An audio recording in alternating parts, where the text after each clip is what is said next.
কোথায় কে কত ঘুষ চাচ্ছে সেই তথ্য এবার দেখা যাচ্ছে ঘুষ সাইটে। মাত্র 4 দিনেই সেখানে জমা পড়েছে প্রায় 4,500 অভিযোগ, আর এসব অভিযোগে ঘুষ দাবির পরিমাণ ছাড়িয়েছে প্রায় 50 কোটি টাকা। সরকারি সেবা নিতে গিয়ে কোথায় কত টাকা ঘুষ চাওয়া হচ্ছে তা প্রকাশ্যে আনতে চালু হয়েছে ঘুষ.সাইট। গত 21 আগস্ট চালুর পর 4 দিনে ওয়েবসাইটটিতে 4,240টি অভিযোগ জমা পড়েছে। এসব অভিযোগে ঘুষ হিসেবে চাওয়া অর্থের মোট পরিমাণ 49 কোটি 88 লাখ টাকা। এর মধ্যে 22% অভিযোগকারী ঘুষ দিতে অস্বীকৃতি জানিয়েছেন। ওয়েবসাইটে অ্যাকাউন্ট খোলা বা ব্যক্তিগত পরিচয় দেওয়ার প্রয়োজন নেই। সংশ্লিষ্ট দপ্তর, সেবার ধরন, আনুমানিক এলাকা, চাওয়া অর্থ ও শেষ পর্যন্ত কি হয়েছে এসব তথ্য দিয়ে 2 মিনিটেরও কম সময়ে বেনামে অভিযোগ জানানো যায় এই ওয়েবসাইটে। অভিযোগের মধ্যে জমি অধিগ্রহণের টাকা ছাড়, পাসপোর্ট ভেরিফিকেশন, গাড়ির ফিটনেস ও পেনশন সংক্রান্ত সেবায় ঘুষ দাবির তথ্য রয়েছে।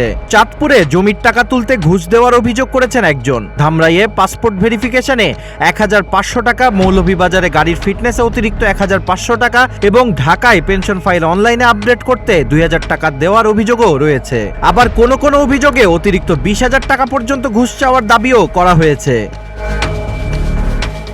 তবে ওয়েবসাইটে প্রকাশিত অভিযোগগুলোকে সরাসরি সত্য বা প্রমাণিত ঘটনা হিসেবে দাবি করছেন না উদ্যোক্তারা। কোনো অভিযোগ প্রকাশের আগে তারা সেটি যাচাই করে দেখেন। ব্যক্তিগত তথ্য, অশালীন বা আক্রমণাত্মক বক্তব্য এবং ওয়েবসাইটের নিয়মের সঙ্গে মিল নেই এমন অভিযোগ প্রকাশ করা হয় না।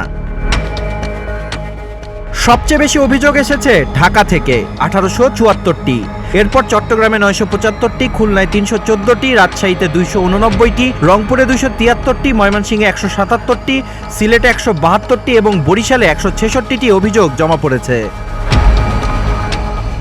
ঘুষ.সাইট চালু করেছেন সাইফ কবির ও শাহেদ শরীফ। বর্তমানে তারা নিজেদের অর্থেই সাইটটি পরিচালনা করছেন। কোনো এনজিও বা অন্য কোনো প্রতিষ্ঠানের সঙ্গে সাইটটির আনুষ্ঠানিক সম্পর্ক নেই এবং বাইরের কোনো অর্থও নেওয়া হচ্ছে না।